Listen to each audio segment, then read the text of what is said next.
अस्मद्गुरुभ्यो नमः। श्रीरङ्गसिंहगिरिदेशिकपादसेवा प्राप्ता किल द्रविडवेदरहस्यजातं श्रीगौतमान्वयजमाश्रितभागधेयं गोपालदेशिकमहं शरणं प्रपद्ये। श्रीमद्गौतमहंसनायकमणेर्गोपालसूरेसुतं तत्पादाम्बुजलब्धयुग्मनिगमान्तार्धं सुशीलं सदा सद्विद्याविनयादिसद्गुणनिधिं स्वाचार्यनिष्ठान्वितं वन्दे वैष्णवभूषणं तमनघं श्रीरङ्गरामानुजं। कौशिकान्वयसञ्जातं वेङ्कटार्यतनूभवं वेदान्ताचार्यसच्शिष्यं उडैवर्लुगुरुं भजे। श्रीशैलेश इत्यादि प्रणतोऽस्मि नित्यं மத்தொன்றும் வேண்டா மனமே மதிலரங்கர் கற்றினம் மெய்த்த கஜலினைக்கீஷ் உற்ற திருமாலை பாடும் சீர் தொண்டரடிப்பொடியம் பெருமானை எப்பொழுதும் பேசு. ஸ்ரீமத் கிருஷ்ண சமாப்பாய நமோ யாமுன சூனவே யத்கடாக்ஷைகலக்ஷாணாம் சுலப ஸ்ரீதர சதா.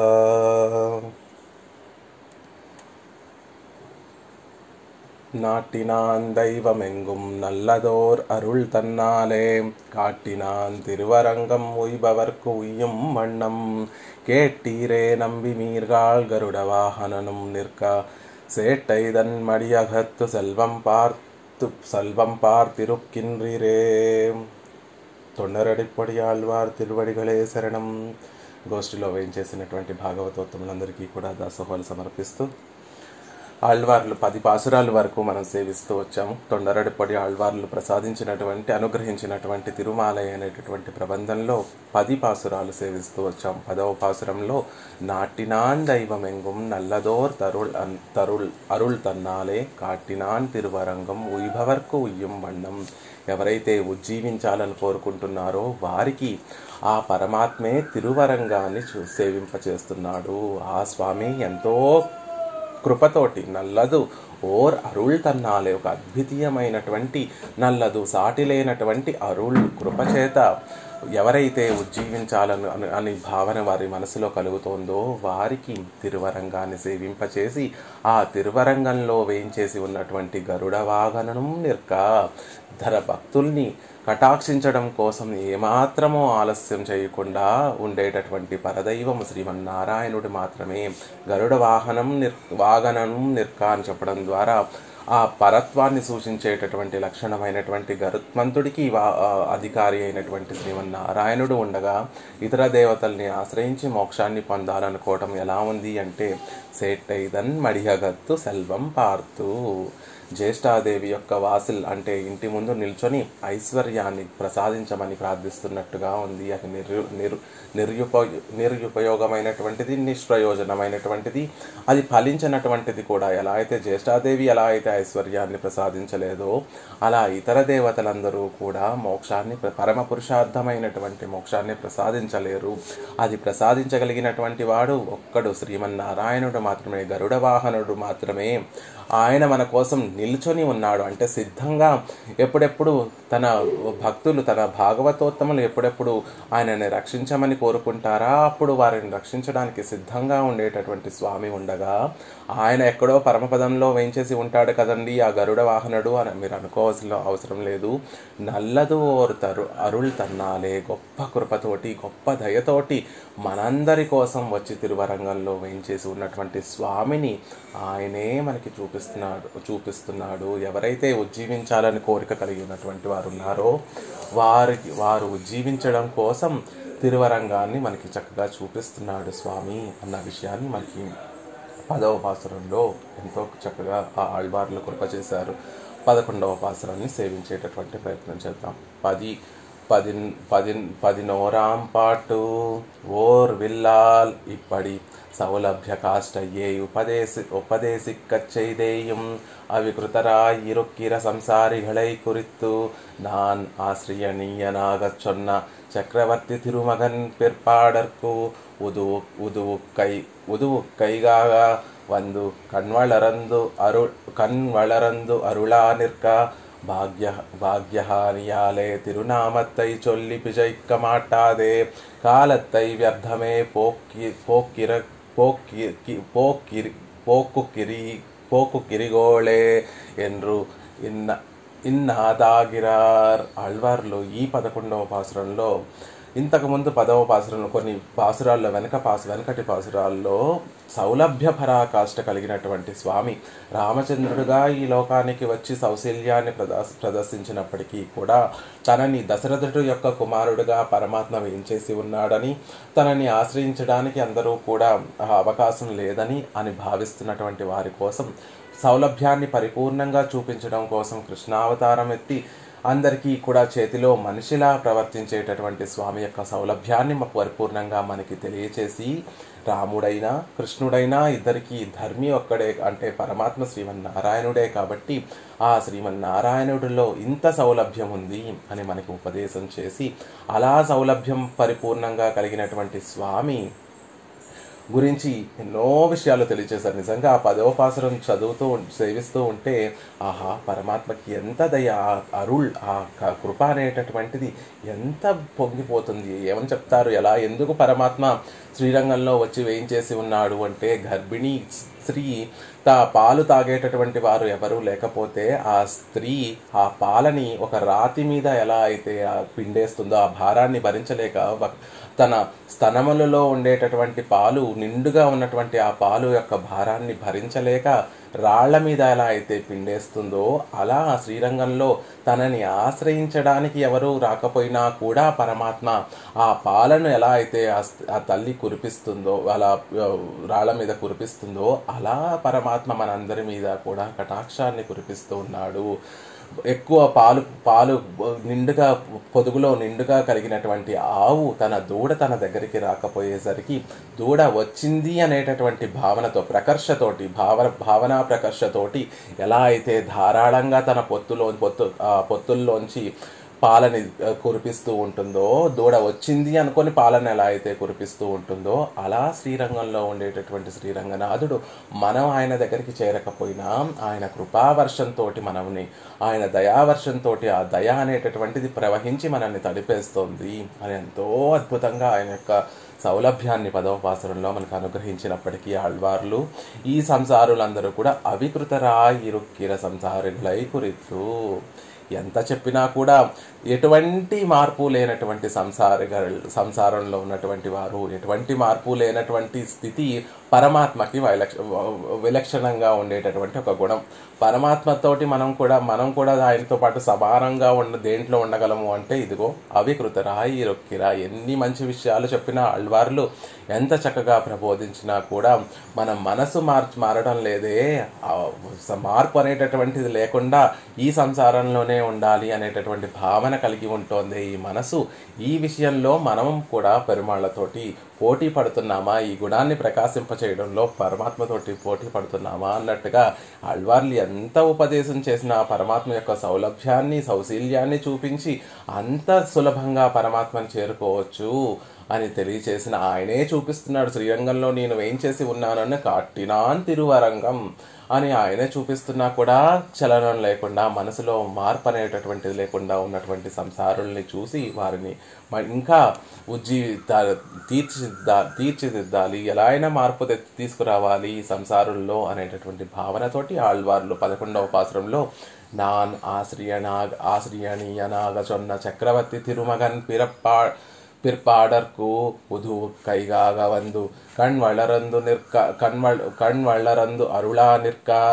ఆయన రామచంద్రుడి గురించి చెప్తే చక్రవర్తి తిరుమగన్ అవతరించినటువంటి సమయంలో మేము లేము కదండి, ఎలా ఇప్పుడు వెళ్ళి ఆశ్రయించమంటారు ఆ చక్రవర్తి తిరుమగన్ అంటే రామచంద్రుడిని ఎలా ఆశ్రయించమంటారు అంటే, అలా అవతారం సమయంలో లేనటువంటి భాగ్యహీనుల్ని ఉజ్జీవింపచేయడం, వారికి ఉపకారం చేయడం కోసమే పరమాత్మ శ్రీరంగంలోకి వచ్చి వేయించేసి శయనించి తన కృపావర్షాన్ని కురిపిస్తూ మన స్థిరంగా అక్కడ వేయించేసి ఉన్నాడు అని చెప్పినా కూడా భాగ్యహానియాలే తిరునామాత్తై చొల్లి పిజైక్క మాటాదే.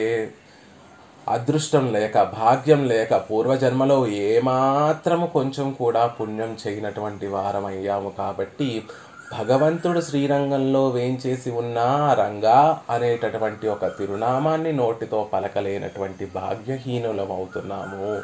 శ్రీరంగం శ్రీరంగ అని అనడం ఎంత సులువైనటువంటి పని. శ్రీరంగా అనే రంగనాథుడినే సేవించవలసినటువంటి అవసరం లేదు. శ్రీరంగం అని సేవించినా కూడా తరిస్తామే. ఆ శ్రీరంగం అనేటటువంటి మాట కూడా పలకలేనటువంటి భాగ్యహీనులుగా అయ్యి కాలత్తై వ్యర్థమై పోక్కిరిగోళే. అయ్యయ్యో, కాలాన్నంతటినీ కూడా వ్యర్థపరుచుకుంటున్నారే. కనీసం దక్షిణ దిక్కుకు తిరిగి అంజలి ఘటించి శ్రీరంగం అన్నా ఉజ్జీవిస్తాము, దక్షిణ దిక్కుకు తిరిగి శ్రీరంగా అన్నా ఉజ్జీవిస్తాము, కేవలం దక్షిణ దిక్కు తిరిగి అంజలి ఘటించినా ఉజ్జీవిస్తామే. అలా చేయకుండా కాలాన్ని అంతా కూడా వ్యర్థపరుచుకుంటున్నారే అని ఈ పాసురంలో మనకి ఆళ్వార్లు కనీసం నోటితోటి ఆ పరమాత్మ వైభవాన్నైనా చెప్పండి, పరమాత్మ యొక్క తిరునామాన్నైనా చెప్పండి. ఇంత ఉపకారం చేస్తున్నాడే, ఇంత దయను కటాక్షిస్తున్నాడే పరమాత్మ, ఆయన నామమైనా చెప్పండి. అలా చెప్పకుండా కాలాన్ని వ్యర్థపరచుకోకండి అని మళ్ళీ నామ వైభవాన్ని, ఎంతో ఉపకారం చేసేటటువంటి ఆ శ్రీరంగనాథుడి యొక్క నామ వైభవాన్ని తెలియచేస్తూ కనీసం రంగా అనండి, శ్రీరంగం అనండి అనే విషయాన్ని, లేకపోతే మనసులో ఒక తలంపుతోనైనా ఉండండి. ఆ శ్రీరంగనాథుడే మనకి రక్షకుడు అనేటటువంటి తలంపుతోటి మనసులో ఉన్నా చాలు, శ్రీరంగనాథుడు ఉజ్జీవింపచేస్తాడు, శ్రీరంగనాథుడు మనల్ని రక్షించి తీరుతాడు అనే విషయం మనకి ఈ పాసురంలో ఆళ్వార్లు కృప చేస్తున్నారు. ఒకసారి పాసురాన్ని సేవించి తర్వాత దాని యొక్క అర్థాన్ని సేవించేటటువంటి ప్రయత్నం చేద్దాం. ఒరు విల్లాల్, ఎవరైనా ఒకరు అన్మ్యూట్ చేసుకొని చెప్పేటటువంటి ప్రయత్నం చేయండి.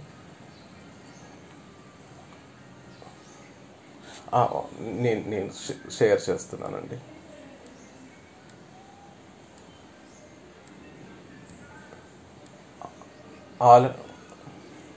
ఎవరైనా పర్వాలేదు. ఆల్రెడీ ఎవరో చెప్తున్నారండి, మొదలు పెట్టారు కదా వారు. లేకపోతే కనుక అలాగే అండి. రాధిక గారు మీరు లక్ష్మి గారు తర్వాత పాసురాన్ని మీరు సేవిస్తారు, కానీ రాధిక గారు మొదలు పెట్టారు కాబట్టి ఆవిడ సేవిస్తారు.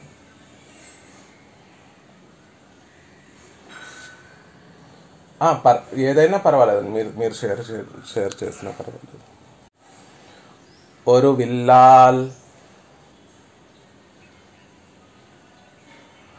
ఓంగు మున్నీర్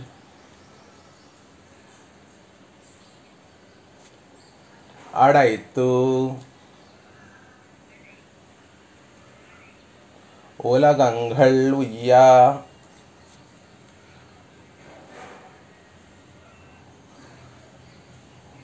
செருவிலே அரக்கர்கோனை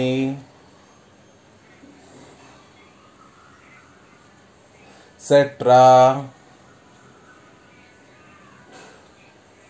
நம் சேவகனார் மருவிய பெரிய கோயில்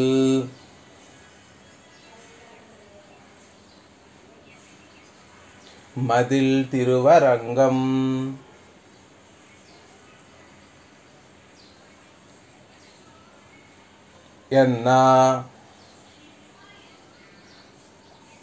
கருவிலே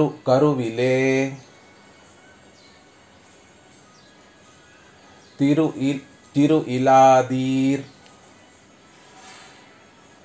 இலாதீர் காலத்தை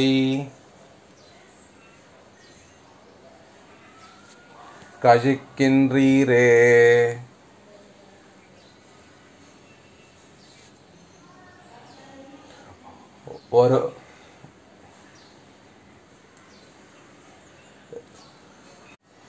ஒரு வில்லால் ஓங்கு முன்னீர் அடைத்து உலகங்கள் உய்யா செருவிலே அரக்கர் கோனை செற்றம் நம் சேவகனார் மருவிய பெரிய கோயில் மதில் திருவரங்கம் என்னா కరువిలే తిరువిల్లాదీర్ కాలత్తై కజిక్కిండ్రీరే. ఆళ్వార్లు ఈ పాసురంలో మన స్థితిని సంసారంలో ఉండేటటువంటి మనందరి యొక్క స్థితిని తెలియజేస్తున్నారు. కాలత్తై భగవానుని ఆశ్రయించి ఆయనకి కైంకర్యం చేయదగినటువంటి కాలాన్నిటినీ అంతటినీ కూడా కజిక్కిండ్రీరే వ్యర్థంగా వెళ్ళబుచ్చుతున్నారే అని దుఃఖంతో మనకి ఏం చెయ్యాలి, సంసారంలో ఉండేటటువంటి వారు ఎలా బాగుపడాలి, ఎలా జీవించాలనేటటువంటి విషయాన్ని తెలియజేస్తున్నారు. ఒరువిల్లాల్ చేతికి దొరికినటువంటి ఒక వింటితోటి ఓంగు మున్నీర్, ఓంగు ప్రవహించేటటువంటి మున్నీర్ సముద్రం, ఉప్పొంగేటటువంటి సముద్రానికి అడైతూ ఆనకట్టను కట్టి ఉలగంగళ్ ఉయ్యా, ఈ 7 లోకాలన్నిటినీ కూడా ఉజ్జీవించేటట్టుగా సెరువిలే యుద్ధంలో అరక్కర్కోనై రావణాసురుడనే రాక్షసుల యొక్క ప్రభువైనటువంటి రావణాసుడిని సెట్రా సంహరించినటువంటి గొప్ప చేష్టితము చేసినటువంటి మహనీయుడైనటువంటి నంసేవగనార్, మనకి ఆ గొప్ప వీర పరాక్రమం కలిగినటువంటి రామచంద్రుడు మన కోసం ఉపకారం చేసినటువంటి ఆ శ్రీరంగనాథుడు మరువియ పెరియ కోయిల్, నిత్య నివాసం చేసేటటువంటి పెరియ కోయిల్, గొప్ప వైభవం కలిగినటువంటి శ్రీరంగం. ఎలాంటి శ్రీరంగం?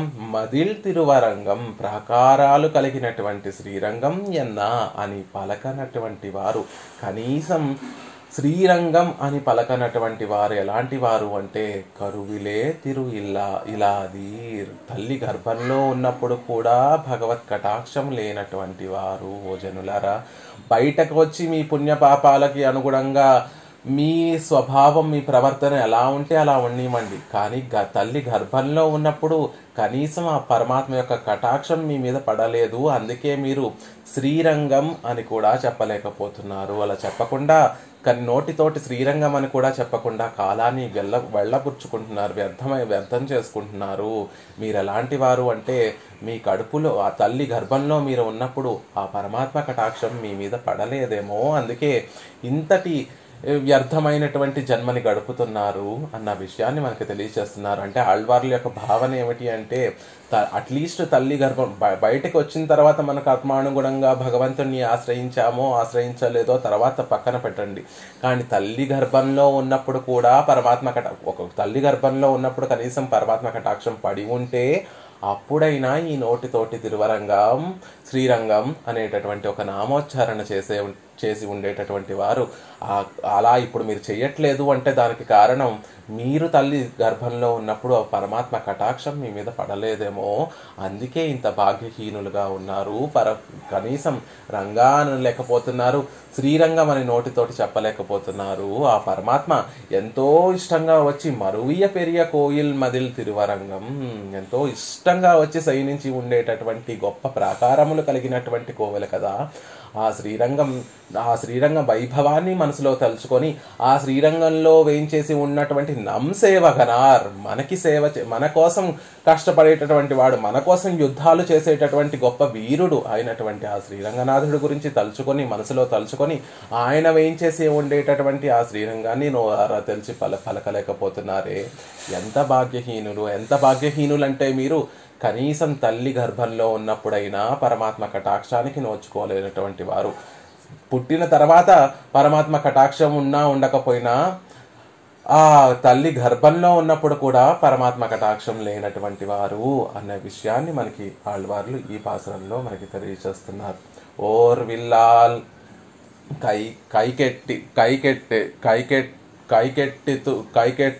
కైకెట్టి ஒரு విల్లాలయ్యాయెత్తు కడలై అడైతదు. ఓర్ విల్లాల్, ఒక అద్వితీయమైనటువంటి వింటితో అంటున్నారు, చేతికి దొరికినటువంటి వింటితో అని చెప్తున్నారు. రామచంద్రుడు తన బాణంతో సముద్రాన్ని బంధించలేదట. ఎలా బంధించాడు అంటే చేతికి దొరికినటువంటి ఒక విల్లుతోటి సముద్రం మీదకి బాణం సంధించేటటువంటి ప్రయత్నం చేశాడు అని మనకి అనుగ్రహిస్తున్నారు. అది ఎన్నిల్, అది ఎప్పుడు జరిగిందండి? ఒక అద్భుతమైనటువంటి ధనస్సుతోటి రామచంద్రుడు సముద్రాన్ని బంధించేటటువంటి ప్రయత్నం ఎప్పుడు చేశాడు? అది ఎప్పుడు జరిగింది అంటే సముద్రత్తై అర్ధిత్తు వజి వేండి కిడంద విడత్తిలే వందు ముఖం కాట్టిత్తిల్లై. రామచంద్రుడు సముద్ర తీరానికి చేరిన తర్వాత లంకకు చేరుకోవడానికి ఇటువైపు నుంచి అటువైపు చేరడం కోసం తన వానర సేన అంతటితో కూడా సముద్రాన్ని తరణం చేయడానికి దాటడం కోసం ప్రయత్నిస్తున్నటువంటి సందర్భంలో శ్రీ విభీషణాళ్వాన్ రామచంద్రుడికి ఇచ్చినటువంటి సలహా మీద రామచంద్రుడు 3 రోజులు ప్రాయోపవేశం చేశాడు. అంటే సముద్రుడికి శరణాగతి చేసి ఏమీ తినకుండా దర్భల మీద శయనించి సముద్రుడు కటాక్షిస్తాడేమో, సముద్రుడు వచ్చి తనకి దారిస్తాడేమో అన్నటువంటి ఆశతోటి 3 రోజులు ప్రాయోపవేశం చేసిన సముద్రత్తై అర్థిత్తు అలా సముద్రుడిని అర్థించిన వజివేండిక్కిడంద విడక్తిలే దారిని ప్రసాదించమని అర్థించేటటువంటి సమయంలో వందు ముఖం కాట్టిత్తిల్లై వచ్చి తన ముఖాన్ని చూపించినటువంటి వాడయ్యాడు రామచంద్రుడు. అంతటి వాడు 3 రోజులు ప్రాయోపవాసం చేసి శరణాగతి చేసిన సముద్రుడు వచ్చి తన ముఖాన్ని చూపించలేదు. ఇది నమ్ గుణత్తుక్కు ముఖం కాట్టుమదాయ్ ఇరుందత్తిల్లై. అప్పుడు రామచంద్రుడికి ఒక ఆలోచన భావం కలిగిందట. ఈ సముద్రుడు మిగతా వారిలాగా మా గుణాలకి పరవశమైపోయేటటువంటి వాడు కాదు, నా గుణాలని చూసి నన్ను సేవించేటటువంటి వాడు కాదు అనుకుంటా. ఇతనికి నా బాణం యొక్క రుచిని, నా పరాక్రమాన్ని చూపించవలసినటువంటి అవసరం ఉందనుకుంటా. నమ్ గుణత్తుక్కు ముఖం కాట్టుమతాయి ఇరుందిత్తిల్లై. ఈ సముద్రుడు నా గుణాలని చూసి నా మొహాన్ని చూపించేటటువంటి వాడు కాదేమో.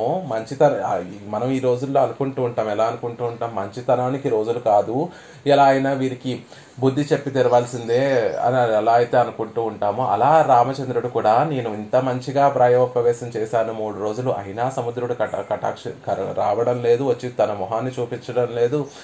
ఇది మంచితనానికి రోజులు కాదేమో, నా గుణాలను చూపిస్తే, మంచి గుణాలను చూపిస్తే ఈ సముద్రుడు మాట వినేటట్టుగా లేడు, ఇతనికి నా పరాక్రమం చూపించాలి అని భావించి రామచంద్రుడు చాపమానాయ సౌమిత్రే, వెంటనే పక్కన ఉన్నటువంటి లక్ష్మణస్వామికి తాను దీక్షలో ఉన్నాడు కాబట్టి తన ఆయుధాలన్నీ కూడా ఒక చోట పెట్టి తాను దర్బార్ల మీద శయనించి ఉన్నాడు కాబట్టి రామచంద్రుడు తన చాపాన్ని తీసుకురమ్మని లక్ష్మణస్వామికి తెలియచేశాడు.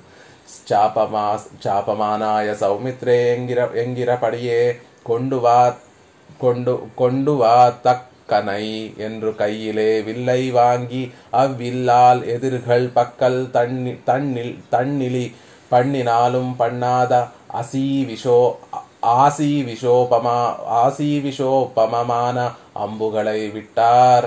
వెంటనే సౌమిత్రి లక్ష్మణస్వామిని తన ధనుర్బాణాలు తీసుకురమ్మని చెప్పినప్పటికీ కూడా తెచ్చేటటువంటి ఆ లక్ష్మణస్వామి ఆలస్యం చేస్తుంటే తెచ్చేంత వరకు కూడా రామచంద్రుడు నిలవలేదు. వెంటనే సౌమిత్రి యొక్క ధనుస్సుని పుచ్చేసుకొని తెచ్చేటటువంటి ఆ సౌమిత్రి యొక్క లక్ష్మణస్వామి యొక్క ధనస్సునే రామచంద్రుడు పుచ్చేసుకొని కొడువా తక్కనై ఎండ్రు కయ్యిలే విల్లై వాంగి తెచ్చేటటువంటి వారి యొక్క చేతిలో ఉండేటటువంటి ధనస్సును పుచ్చుకొని అవ్విల్లాల్ ఎదురుగల్ పక్కల్ తన్నలి పన్నినాళం పన్నాదా. తాను ఒకవేళ దయ చూపించినప్పటికీ కూడా ఒక్కసారి ఆ బాణాలను ప్రయోగిస్తే ఆ బాణాలు రామచంద్రుడు దయ చూపిస్తే దయ చూపించొచ్చేమో కానీ ఆ రామచంద్రుడి చేతిలోంచి విడవబడినటువంటి బాణము శత్రువుల మీద దయ అంటూ చూపించినటువంటి బాణములు ఎదిర్గల్ పక్కల్ తన్నలి పన్నినాళం పన్నాదా. ఆ బాణము సంధించినటువంటి వారి విషయంలో తన శత్రువునైనటువంటి వారి పట్ల బాణాన్ని ఒకసారి రామచంద్రుడు బాణం సంధిస్తే ఆ బాణము రామచంద్రుడు కృపైన రాక్షసుల మీద కలగచ్చేమో కానీ ఆ బాణం మాత్రం క్షమించదు. అసలు దయ అంటూ చూపించినటువంటి ఆ బాణములు విషోపమమాన అంబుగయల్, గొప్పగా ప్రజ్వలించేటటువంటి అగ్ని లాంటివి, విషాలు చిమ్మేటటువంటి ఆ బాణాలని విడిచిపెట్టాడు, సంధించాడు రామచంద్రుడు అని చెప్తున్నారు. రామచంద్రుడు దయ చూపించచ్చేమో కానీ రామచంద్రుడు బాణం మాత్రం దయ చూపించదు అనేటటువంటి విషయం మనకి ఎక్కడ తెలుస్తుంది అంటే కాకాసురుని యొక్క వృత్తాంతంలో. సీతమ్మ తల్లికి అపచారం చేసినటువంటి కాకాసురుడి మీద రామచంద్రుడు ఒక దర్భని చేతిలో దొరికినటువంటి ఒక గడ్డి పోచను తీసుకొని దాని మీద బ్రహ్మాస్త్రాన్ని అభిమంత్రించి సంధించినప్పుడు చివరికి రామచంద్రుడు దయ చూపించినా కాకాసురుణ్ణి క్షమించి విడిచిపెడతాను అని చెప్పినా కూడా ఆ బాణము ఏదో ఒకటి కాకాసురుడి నుంచి కోల్పో అంటే పడగొడితేనే తప్ప నేను క్షమించను అని తన ప్రాణాలు తీసేయకుండా రామచంద్రుడి యొక్క సన్నిధికి వచ్చి చేరాడు కాబట్టి ఆ కాకాసురుడి యొక్క ప్రాణాలు స్వీకరించకుండా కేవలం ఒక కంటిని ఆ బ్రహ్మాస్త్రానికి ఫలంగా స్వీకరించి కాకాసురుడి యొక్క ప్రాణాలు రక్షించాడు. కాబట్టి రామచంద్రుడు కటాక్షించవచ్చు, రామచంద్రుడు దయ చూపించవచ్చు తన విరోధుల మీద. కానీ రామచంద్రుడు విడిచిపెట్టినటువంటి బాణములు ఏ క్షణం ఎప్పుడూ కూడా ఆ దయ అనేటటువంటిది చూపించవు. అలాంటి 2-3 బాణాలు, ఒక బాణాన్ని సంధించడానికి సిద్ధపడ్డాడు రామచంద్రుడు. అది ఓరు విల్లాల్, ఒక చేతికి దొరికినటువంటి వింటితోటి రామచంద్రుడు సిద్ధపడినప్పుడు ఓంగుమున్నీర్ కడలినుడయ స్వాభావికమాన వేషత్తై చొల్లుగిరదు అన్రు. కడలినుడయ సముద్రం యొక్క స్వాభావికమాన వేషత్తై చొల్లుగిరదు. ఓంగుమున్నీర్ అంటే పొంగి ప్రవహించేటటువంటి సముద్రము అని చెప్తున్నారు. సహజమే కదండి, సముద్రం ఎప్పుడు కూడా పొంగిపోతూ ఉంటుంది కదా, పొంగి ప్రవహిస్తూ ఉంటుంది కదా. మళ్ళీ ప్రత్యేకంగా ఇక్కడ ఆళ్వార్లు ఓంగుమున్నీర్ అని గొప్పగా ప్రవహిస్తున్నటువంటి సముద్రం అని ఎందుకు చెప్తున్నారు ఇక్కడ అంటే, అది ఆ సముద్రానికి సహజంగా వచ్చినటువంటి పొంగు కాదట. ఎందుకు వచ్చింది ఆ పొంగు, విశేషమైనటువంటి పొంగు అంటే ఇక్కడ చెప్తున్నారు. కయ్యం విల్లుమాయ్ నిండ్ర వీర ఉరైపై కండు కీజ్ మన్ కొండు మేల్ మన్నై ఎరిందు కొందలిత్త పడియే చొల్లుగిరదు. సంతోషం కలిగిందట సముద్రుడికి.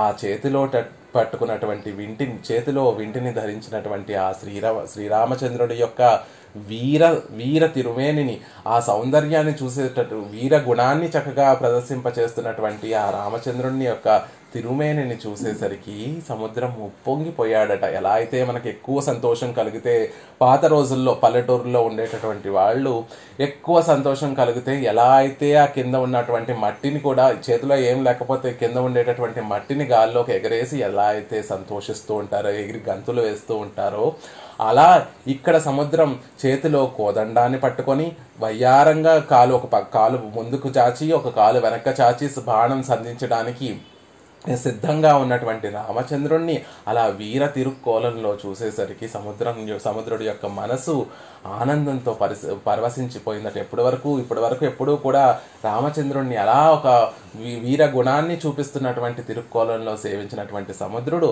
అలా రామచంద్రుణ్ణి, పరాక్రమం కలిగినటువంటి రఘునందుణ్ణి అలా చూసేసరికి మనసు ఆనందంతో పొంగిపోయి ఉరైపై కండు అలా రామచంద్రుని విల్లుమాయ్ నిండ్ర వీర ఉరైపై, విల్లుని చేతిలో ధరించి వీర రసాన్ని పొంగిస్తూ గొప్పగా నిల్చున్నటువంటి ఆ వీర రాఘవణ్ణి సేవించిన తర్వాత కీష్ మన్నుకొండు, తన సముద్రంలో లోపల ఉండేటటువంటి మట్టినంతటినీ కూడా తీసుకువచ్చి మేల్ మన్నై ఎరిందు కొందలెత్తు పడియే చొల్లగిరదు, మట్టినంతటినీ కూడా పైకి తీసుకొచ్చే విధంగా పొంగిపోతూ ఆనందాన్ని ప్రకటిస్తున్నాడట సముద్రుడు.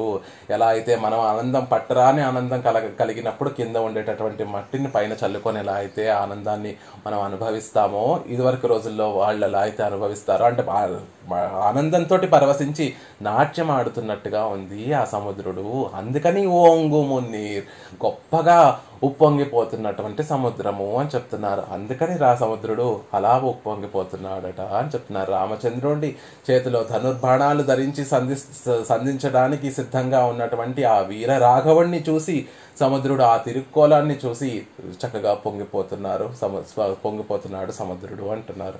ఇది తాన్ ఆర్తిక్కు ఇరంగు మత్తన్రే అంబుక్కు ఇరంగు మత్తిరే. ఆ సముద్రుడి విషయంలో రామచంద్రుడు అనుకుంటున్నాడు, ఈ సముద్రము నేను చూపించేటటువంటి ఆర్తికి కరగదు, నేను చూపించేటటువంటి అంబుకి, బాణాలకి కరుగుతుంది. అంటే నేను ఇంతలా 3 రోజులు ప్రాయోపవేశం చేసి శరణాగతి చేసి ఇంత ఆర్తితోటి ప్రార్థించినా ఈ సముద్రము నా మాట వినట్లేదు, ఇక నా బాణాలకే ఈ సముద్రుడు లొంగుతాడు అన్న విషయాన్ని రామచంద్రుడు ఆ నిశ్చయానికి వచ్చి ఓంగుమున్నీర్ అలాంటి సముద్రం మీద బాణాన్ని సంధించడం కోసం సిద్ధంగా ఉన్నాడు. అలా ఆర్తికి లొంగకుండా అంబుకి లొంగేటటువంటి పరిస్థితి ఉంటుందా అంటే దానికి ఒక లౌకిక ఉదాహరణ ఇస్తున్నారు. ఉపాధ్యాయర్ కయ్యిల్ కసై కండు సిరు ప్రజైగల్ కాలిలే విజుమా పోలే తిరువడిగళ కళவும் వందు వెళ్లం కొత్తదాయెత్తు.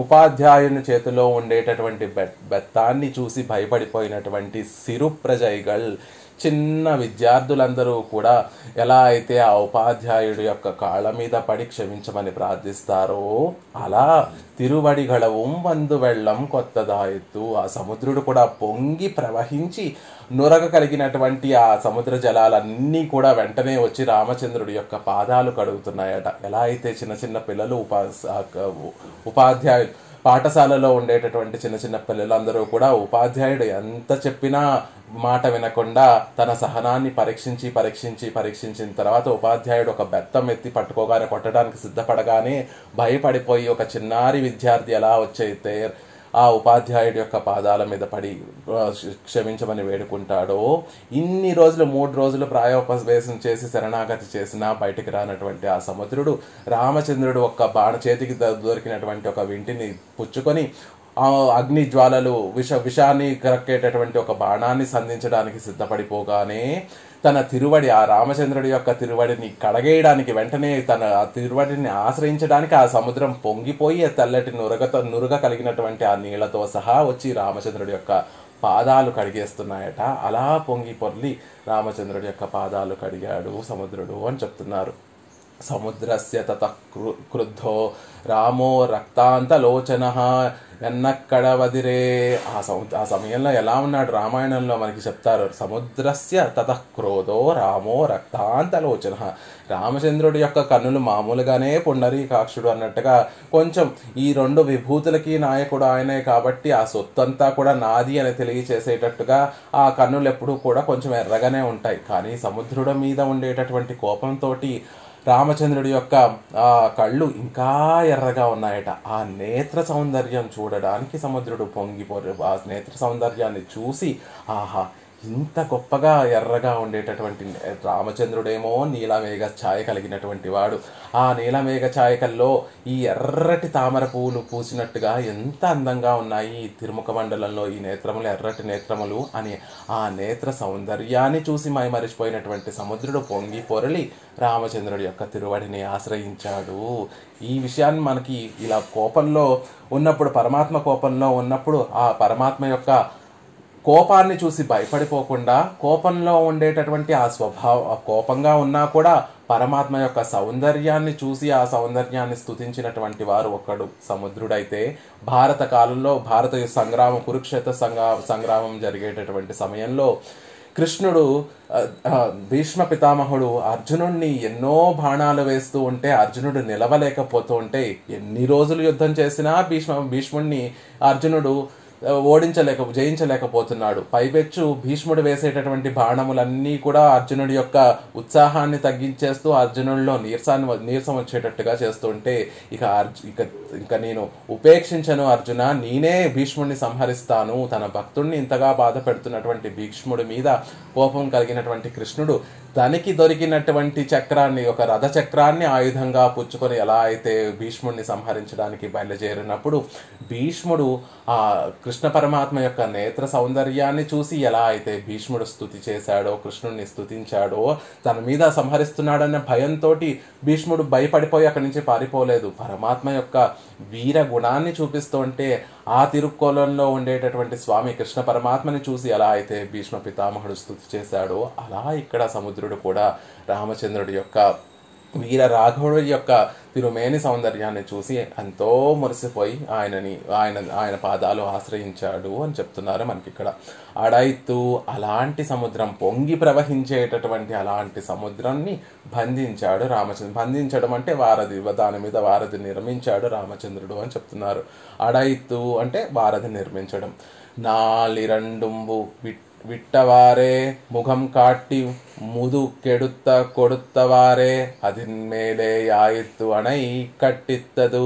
2-3 బాణాలు ప్రయోగించిన తర్వాత 4 వాటి వారే 2-4 బాణాలు వేసిన తర్వాత ముఖం కాట్టి వెంటనే ముందుకు వచ్చి తన మొహాన్ని చూపించి రామచంద్రుడికి తన మొహాన్ని చూపించి ముదుక్కేట్టదు కొడుత్తవారే ఆయన రామచంద్రుడి యొక్క పాదాల మీద పడి తన వీపును కూడా చూపించాడట. మొహాన్ని చూపించడమే కాదు, తాను వంగి అప్పటి వరకు స్థిరంగా నిల్చున్నటువంటి ఆ సముద్రుడు, తల ఎత్తి నిల్చున్నటువంటి సముద్రుడు, అంటే పొంగి ప్రవహించేటటువంటి ఆ సముద్రుడు రామచంద్రుడు యొక్క బాణాల దెబ్బకి వెంటనే రామచంద్రుడికి తన ముఖాన్ని చూపించి వెంటనే తాను వంగి నిల్చున్నాడు. అంటే అప్పటి వరకు ఎక్కువగా ప్రవహిస్తున్నటువంటి ఆ సముద్రము శాంతపడిపోయి అసలు ఎటువంటి ఒడిదుడుకులు లేకుండా స్థిరంగా ఉండేటటువంటి సముద్రంగా ఉండి, ఇదిగో స్వామి, నా వీపు నేను వంగి ఉంటాను, నేను బోర్లా పడుకుంటాను, నా వీపు మీద మీరు చక్కగా వారధి కట్టుకోవచ్చు అన్నట్టుగా ముదుకెడుత్త కొడుత్త వారే అదిన్మేలే ఆ ఎత్తు అణై కట్టదు. అలా శాంతించి తన చక్కగా వీపును చూపించినట్టుగా ఉంటే ఆ వీపు మీద, అంటే ప్రశాంతంగా ఉండేటటువంటి ఆ సముద్రం మీద అణై కట్టెత్తదు, వారధి నిర్మించారు. ఆగయాల్ కల్లాలన్రు కడలై అడైతదు విల్లాలెంగై. అందుకే అక్కడ ఏమని చెప్తున్నారంటే, పెరియవాచాన్ పిళ్ళై మనకి ఏమని స్త్రీ సూక్తి అనుగ్రహిస్తున్నారంటే, ఆ వారధి అనేటటువంటిది కల్లాల్ రాళ్లతో నిర్మించబడినటువంటిది కాదండి, అది విల్లాల్ బాణాలతో నిర్మించబడినటువంటి వారధి. రామచంద్రుడు 2-3 బాణాలు ప్రయోగించకపోతే సముద్రం అనేటటువంటి వాడు వచ్చేటటువంటి వాడే కాదు. అంత ఉప్పొంగి ప్రవహించేటటువంటి సముద్రము స్థిరంగా ఉండేటటువంటిది కాదు. రామచంద్రుడు ఈ వానర సమూహం అంతా కూడా వేసేటటువంటి ఆ రాళ్ళు పర్వతాలు ఏవైతే ఉన్నాయో, సముద్రుడు తన వీపును చూపించి అదొక ఆధారంగా, ఆ వారధికి ఆధారంగా చూపించకపోయింటే ఆ రాళ్ళు పర్వతాలన్నీ కూడా సముద్రంలో మునిగిపోయేవి. కాబట్టి ఈ సముద్రం నిజానికి రాళ్లతో నిర్మించినప్పటికీ కూడా కాదండి, అది రాళ్లతో ఎక్కడ నిర్మించారు? రామచంద్రుడు వేసినటువంటి 2-3 బాణాలతోటి భయపడిపోయినటువంటి సముద్రుడు సహకరిస్తే కలిగినటువంటి వారధి. కాబట్టి అది రాళ్లతో నిర్మించినటువంటి కల్లాల్, అది రాళ్లతో నిర్మించినటువంటి వారధి కాదు, విల్లాల్ బాణములతో నిర్మించినటువంటి వారధి అని మనకు అనుగ్రహిస్తున్నారు. இனங்கராகில் இட்ட மலைகளெல்லாம் அஜந்து போய் அடைத்ததாய் தலை கட்டదు. ఇలా కనుక రామచంద్రుడు బాణాలు వేయకపోతే కనుక ఆ వానర వీరులందరూ కూడా వేసినటువంటి ఆ మలైగళెల్లా, ఆ పర్వతాలన్నీ కూడా మునిగిపోయేవి. ఆ పర్వతాలు అన్నీ మునగకుండా ఉన్నాయి అంటే రామచంద్రుడు వేసినటువంటి బాణముల వల్లే అని మనకి అనుగ్రహిస్తున్నారు. ఉలగంగళుయ్యా, అలా భారతి నిర్మించి రామచంద్రుడు ఏం చేశాడు అంటే ఈ 7 లోకాలన్నిటినీ కూడా ఉజ్జీవింపచేశాడు, అంటే సంతోషాన్ని కలగజేశాడు. ఈ 7 లోకాలన్నిటికీ కూడా ఆనందాన్ని కలిగించేటటువంటి ప్రయత్నం చేశాడు. పాతాళం, భూమి, అంతరిక్షం, స్వర్గం, ఇవ్వులగంగళ్ ఉయ్యా, అన్ని లోకాలు, ఒకటే లోకం కాదు, పాతాళము, భూమి, అంతరిక్షము, స్వర్గము, ఈ భూలోకము, అన్ని లోకాలు కూడా సుఖించేటట్టుగా, సంతోషించేటట్టుగా రామచంద్రుడు వారధి కట్టినందువల్ల కలిగిన ప్రయోజనం ఏమిటి అంటే ఈ 7 లోకాలన్నీ కూడా సుఖపడ్డాయి. ఎందుకు సుఖపడ్డాయి అంటే అప్పటి వరకు ఈ 7 లోకాలలో ఉండేటటువంటి వారందరూ కూడా రావణాసుడు చేత పీడింపబడినటువంటి వారే. పాతాళంలో ఉన్న వారిని రావణాసుడు పీడించాడు, భూలోకంలో ఉండేటటువంటి వారిని రావణాసుడు దుఃఖింపజేశాడు, అంతరిక్షంలో స్వర్గంలో ఉండేటటువంటి దేవతలందరినీ కూడా రావణాసుడు కష్టపెట్టాడు. అందుకే ఈ లోకంలో ఉన్న వారందరినీ రావణాసుడు కష్టపెట్టాడు. కాబట్టి రామచంద్రుడు ఎప్పుడైతే వారధి నిర్మించాడో లంకకి, అప్పుడే ఆ లోకాలన్నీ కూడా అమ్మయ్య, ఇక మనకి మంచి రోజులు వచ్చేస్తున్నాయి, రావణాసుడు సంహరింపబడటం తథ్యం, ఇంకా మనం అందరం కూడా సుఖంగా ఉండటం తథ్యం అనేటటువంటి బాణంతో ఆ సముద్రం వారధి కట్టిన వెంటనే ఈ లోకంలో ఉన్న వారందరూ కూడా సంతోషంతో ప్రవర్తిస్తున్నారట. రావణుడయ వరబలత్తాలై ఉలగంగళెల్లాం అజిందు ఇరే కిడందదు. ఈ రావణుడి యొక్క వరబలంతో ఈ లోకంలో ఉండేటటువంటి వారందరూ కూడా భయపడి దుఃఖాన్ని అనుభవించవలసినటువంటి పరిస్థితి ఉంది. అందుకే ఆయన రామచంద్రుడి వారధి నిర్మించి రావణాసుడిని సంహరించడం వల్ల ఈ లోకాలన్నీ కూడా సుఖించాయి అని చెప్తున్నారు. నా ఇష్టవ్యం నా దాతవ్యం నా భోక్తవ్యం కదంచన என்று యజ్ఞాదిగళై విలక్కిயும்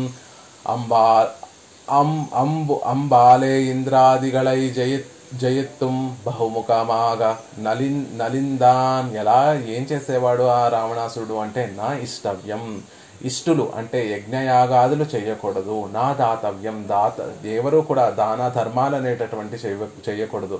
నా భోక్తవ్యం, ఎవరు అనుభవించకూడదు. నేను వారికి కటాక్షిస్తేనే ఆ కటాక్షంతో వారందరూ అనుభవించాలి, లేకపోతే వారికి వారు ఓ స్వామిగా, వారికి వారు నియంతగా వారు ఇష్టం వచ్చినట్టుగా సుఖాలని అనుభవించకూడదు అని ఈ లోకంలో ఉండేటటువంటి వారి యొక్క యజ్ఞయాగాదులను చేయనీయకుండా, సత్కర్మలైనటువంటి దాన ధర్మాలు చేయనీయకుండా, ఈ లోకంలో భోక్తవ్యం అంటే సుఖించకుండా ఈ లోకాలన్నీ కూడా దుఃఖింప చేసినటువంటి వాడు రావణాసుడు. ఎండ్రు యజ్ఞాదిగళై విలెక్కం, యజ్ఞయాగాదులన్నిటినీ కూడా నిలిపివేసి అంబాలే ఇంద్రాదిగళే జయిత్తం, తన పరాక్రమంతో తన బాణాలతోటి ఇంద్రాది దేవతలందరినీ కూడా జయించి బహుముఖమాగా నలిందాన్, అనేక విధములుగా ఈ లోకంలో ఈ 7 లోకాల్లో ఉన్నటువంటి వారందరినీ కూడా నలిందాన్, దుఃఖపెట్టాడు ఆ రావణాసురుడు. అలా దుఃఖపట్టేటటువంటి రావణాసుని సంహరించి రామచంద్రుడు ఈ లోకాలన్నిటికీ కూడా సుఖాన్ని కలిగించాడు, ఆనందాన్ని కలిగించాడు అని చెప్తున్నారు. ఇవన్ అజింద పిన్బాయిత్తు లోకంగళ్ళు జీవిత్తదు. అలా ఈ రావణాసుని సంహరించిన తర్వాతే లోకాలన్నీ కూడా ఆనందించాయి, సుఖాన్ని పొందాయి అని చెప్తున్నారు. అంగనన్రియే, అలా కాకుండా ఇదొక విషయం, ఎందుకు రామచంద్రుడు వారధి నిర్మించగా ఈ లోకాలన్నీ కూడా ఎందుకు సుఖపడ్డాయి అంటే, ఆ వారధి నిర్మించి అప్పటి వరకు ఈ లోకాలన్నిటినీ కూడా పీడించేటటువంటి రావణాసుని సంహరించడం వల్ల ఈ లోకాలన్నీ కూడా మళ్ళీ ఆనందాన్ని పొందాయి, ఉజ్జీవించాయి అనేది ఒక వివరణ. అంగనన్రియ, అలా కాకుండా ఇంకొక వివరణ ఏమిటి అంటే, సేతుం దృష్ట్వా సముద్రస్య ఎంగిరపడియే అశుద్ధరానవర్గలుక్కుం ఇత్తై దర్శిత్తు శుద్ధరాంబడి ஒரு வில்லாலை அடைத்தது என்று కీజోడే కూట్టుమాం. ఈ ఉలగంగళు ఉయ్య అనేటటువంటి ఈ పదము ముందు దానికి కూడా అన్వయించుకోవచ్చు. ఇప్పుడు దేనికి అన్వయించారు అంటే, ఉలగంగళు ఉయ్య అనేటటువంటిది ఇప్పటి వరకు చెరువిలే అరక్కర్ కోనే సెట్రా, రావణాసుని యుద్ధంలో సంహరింపచేసి ఉలగంగళు ఉయ్య లోకాలన్నిటినీ కూడా ఉజ్జీవింపజేసినటువంటి వాడు రామచంద్రుడు అని కింద ఉండేటటువంటి ఆ పదాలకి అన్వయింపచేసి మనకు అర్థాన్ని అనుగ్రహించారు. ఇప్పుడు ఈ ఉలగంగళు ఉయ్య అనేటటువంటిది ముందు ఉండేటటువంటి ఆ పదములకి ఆ పడికి అన్వయింపచేసి దానికి అర్థాన్ని అనుగ్రహిస్తున్నారు. అంటే ఓర్విల్లాలు ఓంగు మున్నీర్ అడైత్తు అని ఈ సముద్రం మీద సేతువుని నిర్మించడం ద్వారానే రామచంద్రుడు ఈ లోకాలన్నీ కూడా ఉజ్జీవింపజేస్తున్నాడు. అదెలా అండి అంటే, సేతుం దృష్ట్వా సముద్రస్య, సముద్రం మీద నిర్మించినటువంటి ఆ సేతువుని చూస్తే చాలట. అశుద్ధరానవర్గలు ఇత్తై దర్శిత్తు శుద్ధరాంబడి, అశుద్ధం కలిగినటువంటి వారందరూ అంటే మనసులో ఏదో ఇతర భావనలు కలిగినటువంటి వారందరూ కూడా దీన్ని దర్శిస్తే, అంటే రామచంద్రుడు నిర్మించినటువంటి ఆ సేతువుని దర్శిస్తే శుద్ధరాంబడి, శుద్ధులవుతారు, మనసులో చక్కటి భావనలు కలిగేటటువంటి వారవుతారు. అలా ఓర్విల్లాలే అడైత్తు అనే దానికి అన్వయింపచేసి రామచంద్రుడు సేతువుని నిర్మించాడు. అది ఈ రోజుకి కూడా ఉంది. దాన్ని చూసినటువంటి వారందరూ కూడా తరింపబడుతున్నారు. అశుద్ధంగా ఉండేటటువంటి వారందరూ కూడా శుద్ధులవుతున్నారు అన్న విషయాన్ని ముందు దానికి అన్వయించి కూడా చెప్తున్నారు. అంటే ఆ సేతువును నిర్మించి రావణాసుని సంహరించి ఆ రోజు ఉండేటటువంటి వారందరికీ కూడా సుఖాన్ని కలిగించాడు రామచంద్రుడు, లోకాలన్నీ కూడా సుఖాన్ని కలిగేటట్టుగా చేశాడు.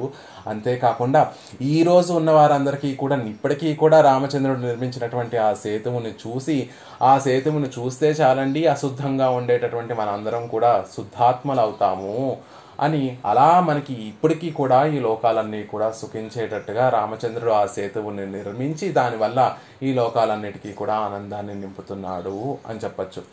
ఇప్పటికీ రామచంద్రుడు నిర్మించినటువంటి ఆ సేతువుని చూస్తే అశుద్ధరానవర్గలు శుద్ధరాంబడి ఎలా అవుతారు? అశుద్ధమైనటువంటి భావన కలిగినటువంటి వారందరూ కూడా సేతువుని చూస్తే శుద్ధమైనటువంటి వాళ్ళు ఎలా అవుతారు అంటే, దాని వెనకాల ఉండేటటువంటి ఆంతర్యం తెలిస్తే అప్పుడు మంచి భావనలు కలుగుతాయి.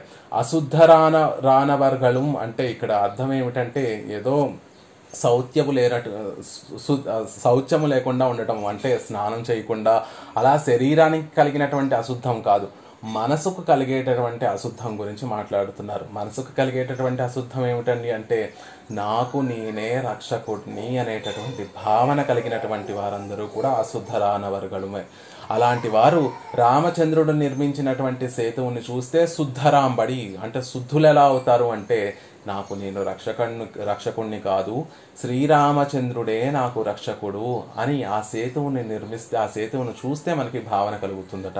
ఆ సేతువును చూస్తే ఎలా ఈ భావన కలుగుతుంది అంటే, సీతమ్మ తల్లి దగ్గరికి వచ్చినటువంటి ఆంజనేయ స్వామి, అప్పటి వరకు చిన్నటి రూపంలో ఉన్నటువంటి ఆంజనేయ స్వామి ఒక్కసారి పెరిగిపోయి తన పూర్తి రూపాన్ని, పెద్దగా ఉండేటటువంటి రూపాన్ని చూపింపచేసి, తల్లి నువ్వు నాకు సీతమ్మదేవి, నువ్వు నాకు తల్లితో సమానురాలివి, నువ్వు గనక నా భుజస్కంధాల మీద కూర్చుంటే నేను ఇప్పటికిప్పుడే నిన్ను ఈ లంకానగరం నుండి రామచంద్రుడి దగ్గరికి తీసుకొని వెళ్ళగలను, కాబట్టి నీ ఆజ్ఞ అయితే తల్లి వేయించేయి తల్లి, నిన్ను ఇక్కడి నుంచి నేను రామచంద్రుడి దగ్గరికి తీసుకువెళ్తాను అని సిరియ తిరువడి సీతమ్మ తల్లి దగ్గర విన్నపం చేస్తాడు. అయినా కూడా సీతమ్మ తల్లి అప్పుడు ఒక మాట చెప్తుంది, హనుమ నువ్వు శక్తి కలిగినటువంటి వాడివి, నీ భావన మంచిదే, నీకు ఆ శక్తి కూడా ఉంది, నన్ను తీసుకుని వెళ్ళి రామచంద్రుడి దగ్గర సమర్పించేటటువంటి శక్తి కూడా నీకు ఉంది, అయినా నేను ఇక్కడి నుంచి రాను, రామచంద్రుడే ఇక్కడికి రావాలి, రామచంద్రుడే రావణాసుడిని నిరసించి నన్ను మళ్ళీ స్వీకరించాలి, అదే నాకు రామచంద్రుడికి కూడా తగినటువంటి పని. అంటే రక్షకులు ఎవరున్నా కూడా ఆ రక్షకుల్ని పట్టుకోకుండా రామచంద్రుడే నాకు రక్షకుడు అని నమ్మి ఉన్నటువంటి వారు రామచంద్రుడి కోసమే వేచి ఉండాలి, ఆయనకే పరతంత్రుడుగా ఉండాలి, ఆయనే రక్షిస్తాడు, రక్షించేంత వరకు కూడా వేచి ఉండటమే మన బాధ్యత. అలా ఉండకుండా నాకు నేనే రక్షకుణ్ణి అనుకోవడం అశుద్ధమైనటువంటి పని.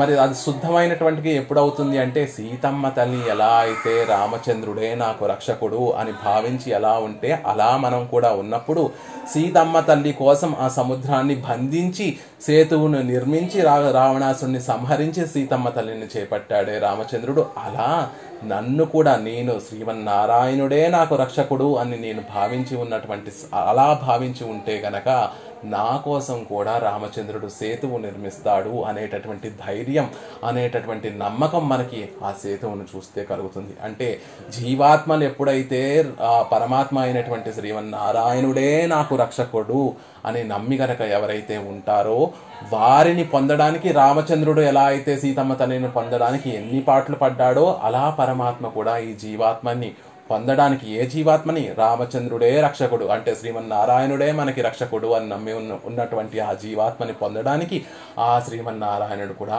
అనేక పాటలు పడతాడు. కావాలంటే మనని పొందడానికి మళ్ళీ పరమపదం నుంచి ఈ లీలా విభూతికి ఒక సేతువునైనా నిర్మించగలిగినటువంటి సామర్థ్యం అంత క్లేశపడతాడు ఆ శ్రీమన్నారాయణుడు. అది మనకి ఆ ధైర్యం ఎప్పుడు కలుగుతుంది, ఆ నమ్మకం ఎప్పుడు కలుగుతుంది అంటే, అదిగో ఆ సేతువును చూస్తే మనకి కలుగుతుంది. రామచంద్రుడు ఒక్క సీతమ్మ తల్లి కోసం ఇంత కష్టపడిపోయి ఆవిడని పొందడానికి ఇంతలా పాటలు పడుతున్నాడే, ఆవిడలా నేను కూడా ఉంటే నన్ను కూడా పొందడానికి రామచంద్రుడు రాడా? ఆవిడ కన్నా తక్కువ స్థితిలో ఉన్నటువంటి వారం, గొప్ప వాళ్ళని రక్షించడంలో పరమాత్మకి ఏం ఆనందం ఉంది? తక్కువ స్థితిలో ఉన్నటువంటి వారిని రక్షించడం కోసం పరమాత్మ తహతహలాడుతూ ఉంటాడు. అలా సీతమ్మ తల్లి కన్నా దీన స్థితిలో ఉన్నటువంటి మనము రామచంద్రుడే మనకి రక్షకుడు అని నమ్మి ఉంటే, రామచంద్రుడే సేతువు నిర్మించి ఆ పరమపదం నుంచి లీలా విభూతికి సేతువు నిర్మించి రామచంద్రుడే మనని కటాక్షిస్తాడు కదా అనేటటువంటి ఆ నమ్మకము ఆ సేతువును చూస్తే కలుగుతుంది. కాబట్టి అశుద్ధమైనటువంటి వారు అంటే నాకు నేనే రక్షకుడు అని అనుకునేటటువంటి వారు ఒక్కసారి ఆ సేతువును చూస్తే రామచంద్రుడే నాకు రక్షకుడు, ఆయనే ఆ పరమపదం నుంచి లీలా విభూతికి అవసరమైతే నన్ను పొందడానికి ఆయనే ఒక సేతువుని నిర్మించుకొని నన్ను ఉజ్జీవింపచేస్తాడు అనేటటువంటి ధైర్యం మనకి కలుగుతుంది. కాబట్టి అంగన సేతుం దృష్ట్వా సముద్రస్య ఇంగిరపడియే అశుద్ధరానవర్గళం ఇత్తై దర్శిత్తు శుద్ధరాంబడి ఓరువిల్లాలై అడైత్తు. ఆ సేతువుని దర్శిస్తే అశుద్ధమైనటువంటి వారు కూడా శుద్ధమైనటువంటి వారుగా అయి వారికి కూడా ఆనందం కలుగుతుంది అన్న విషయాన్ని మనకు అనుగ్రహిస్తున్నారు. చెరువిలే మాయా మృగత్తై కాట్టి రాజపుత్రర్ఘళై అగత్తి తిరెందు కిడంద వాసలే నాయ్ భుగురుమా పోలే தனி இருப்பிலே வந்து பிறத்த கொஷை பெய்யலை పోలన్రియే పత్తుం పత్తాక యుద్ధత్తిలే. అలా సేతువుని నిర్మించి రామచంద్రుడు ఏం చేశాడు అంటే యుద్ధంలో ఆ రాజుని సంహరించాడు, రాక్షస రాజు అయినటువంటి రావణాసుని సంహరించాడు అని చెప్తున్నారు. చెరువిలే మాయామృగత్తై కాట్టి, ఒక మాయామృగాన్ని చూపించి, అంటే మారీచుడు ఒక బంగారు లేడిగా వస్తే ఆ మాయామృగాన్ని ఒక ఎరగాల సీతాదేవికి చూపించి రాజపుత్రుర్ఘళై అగత్తి, రాజపుత్రులైనటువంటి రామచంద్రుని ముందు సీతాదేవి నుంచి దూరం చేసి ఆ తర్వాత లక్ష్మణస్వామి మారీచుడు రామచంద్రుడి యొక్క గొంతుతోటి హా లక్ష్మణ హా సీత అని పిలుస్తూ ఉంటే రామచంద్రుడికి ఏదో ఆపద కలిగిందని ఆ లక్ష్మణస్వామి కూడా ఆశ్రమాన్ని విడిచిపెట్టి దూరంగా వెళ్ళిపోతే అలా ఒక మాయామృగాన్ని చూపించి రాజపుత్రులైనటువంటి రామలక్ష్మణులిద్దరినీ కూడా దూరంగా పంపేసి తిరందు కిడంద వాసెలే నాయ్ పుగురుమా పోలే, తెరిచి ఉన్నటువంటి ఇంటిలోకి దొడ్డిదారి నుంచి ఒక కుక్క ఎలా అయితే ప్రవేశిస్తుందో అలా తని ఇరుప్పిలే వందు పిరత్త కొజై పయ్యాలే పోలన్రియే. అలా సీతాదేవి ఒక్కతిగా ఉండేటటువంటి సమయం, ఏ రక్షకము లేకుండా ఉండేటటువంటి సీతాదేవి ఒక్కతే ఉండేటటువంటి ఆ ఆశ్రమంలోకి ఎలా అయితే దొడ్డిదారి తలుపులు తెరిచి ఉన్నటువంటి ఇంటిలోకి దొడ్డిదారిలోంచి కుక్క ఎలా అయితే ప్రవేశిస్తుందో అలా రావణాసురుడు ప్రవేశించి ఆ సీతాదేవిని అపహరించాడు. అలా కాకుండా రామచంద్రుడు యుద్ధంలో పత్తుం పత్తాక యుద్ధత్తిలే, తను ధైర్యంగా ముందు సింహద్వారం నుంచే వెళ్లి లంకకు చేరి రావణాసుడితోటి పత్తుం పత్తాగా ధర్మబద్ధమైనటువంటి యుద్ధంలో ఆ రావణాసుడిని ఓడించి మళ్ళీ సీతను పరిగ్రహించాడు. అది యుద్ధం అంటే. రావణాసుడిలాగా దొంగదారి వెంట తాను ఎవరూ లేనప్పుడు అందరినీ దూరం చేసేసి సీతాదేవిని ఎత్తుకుపోవటం రావణాసుడి యొక్క స్వభావం అయితే, ఆ రావణాసుడిని ధర్మమైనటువంటి యుద్ధంలో తన అనుచరుల్ని తన బంధువుల్ని తన పిల్లల్ని అందరినీ కూడా సంహరించి చివరికి రావణాసుడిని సంహరించి విజయశ్రీతోటి తద్వారా సీతాదేవిని కూడా పొందినటువంటి వాడు రామచంద్రుడు. అలాంటి ధర్మబద్ధమైనటువంటి యుద్ధంలో అరక్కర్ కోనై రాక్షసులకి రాజైనటువంటి రావణాసుడిని సంహరించినటువంటి వాడు రామచంద్రుడు. అరక్కర్ కోనై సెట్రా అని చెప్తున్నారు, రావణాసుడిని సంహరించినటువంటి రామచంద్రుడు అని చెప్పట్లేదు. అరక్కర్ కోనై ఆయన యొక్క స్వభావాన్ని చెప్తున్నారు. రావణాసుడి యొక్క స్వభావం ఏమిటి అంటే అభిజన మదం, ఎప్పటికీ కూడా అహంకారంతో ఉన్నటువంటి వాడు రావణాసురుడు. అందుకే ఆ అహంకారాన్ని చూపించేటటువంటి విధంగా రావణన్ సెట్రా అనట్లేదు, అరక్కర్ కోనై సెట్రా, రాక్షసులందరికీ కూడా రాజైనటువంటి రావణాసుడిని సంహరించి రాక్షసులందరికీ కూడా రాజుని సంహరించి అని చెప్తున్నారు. ఆయన ఆ రావణాసుడికి ఏదైతే ముఖ్యమైనటువంటిది అహంకారం కలగడానికి ముఖ్యమైనటువంటిదో దాన్ని మనకి ఉదాహరణగా చూపిస్తున్నారు. నాన్ రాక్షస రాజన్ ఎన్రు తన్ పరికరత్తై పార్తు అభిమానిత్తిరుందవనే, నేను రాక్షసులందరికీ కూడా రాజుని అని తన పరివారాన్నంతటినీ చూసుకొని ఏదైతే అభిమానాన్ని కలిగినటువంటి వాడో ఆ అభిమానాన్ని ఫలించేలాగా అరక్కర్ కోనే అని ఇక్కడ ఆళ్వార్లు అనుగ్రహిస్తున్నారు. తానంద అతిక్రమణం పన్ను మళవన్రియే దుర్వర్గత్తుక్కుడయ ఒదుంగు నిజలా ఇరుందవనే. అంతేకాకుండా ఇంకొక విధంగా ఏమిటి అంటే తానొక్కడు ధర్మాన్ని శాస్త్రాన్ని అతిక్రమించి వర్తించడమే కాకుండా అలా వర్తించేటటువంటి వారందరికీ కూడా నీడ అయినటువంటి వాడు. ఒదుంగు నిజలా అంటే ఒదిగి ఉండేటటువంటి నీడలా, ఒక నీడలో చెట్టు నీడలో ఎలా అయితే మనం ఒదిగి ఉంటామో, ఎండ బాగా ఉంటే అందరూ వెళ్ళి ఆ చెట్టు నీడలో ఎలా అయితే ఆశ్రయించి ఆ నీడలో ఒదిగిపోతామో, అలా దుర్మార్గపు పనులు చేసేటటువంటి వారందరూ కూడా వచ్చి తనని ఆశ్రయించి తన దగ్గరికి చేరిపోయేటట్టుగా ఇరుందవనే అలా ఉన్నటువంటి వాడు. తానొక్కడే అతిక్రమణ చేయడం కాదు, తానొక్కడే ఈ లోకాలన్నింటినీ పీడించడం కాదు, అలా పీడించేటటువంటి వారందరికీ కూడా ఆశ్రయణీయుడైనటువంటి ఆ రావణాసుడు వారందరినీ చేర్చుకొని ఈ లోకాలన్నిటినీ కూడా పీడిస్తున్నటువంటి అరక్కర్ కోనై అనేటటువంటి రావణాసుడు. తన అభిమానాన్ని తెలిపేటటువంటి రాక్షసులకి రాజును నేను, నన్నెవరు ఓడిస్తారు, నన్నెవరు జయించగలరు అనేటటువంటి అభిమానం కలిగినటువంటి ఆ రావణాసుని సట్రా అవలీలగా సంహరించినటువంటి రామచంద్రుడు మన పెరియ పెరుమాళ్ళు అనేటటువంటి విషయాన్ని మనకి ఆళ్వార్లు అనుగ్రహిస్తున్నారు. ఆ విషయాలు రేపటి రోజున యథావకాశంగా మనం సేవించుకునేటటువంటి ప్రయత్నం చేద్దాం.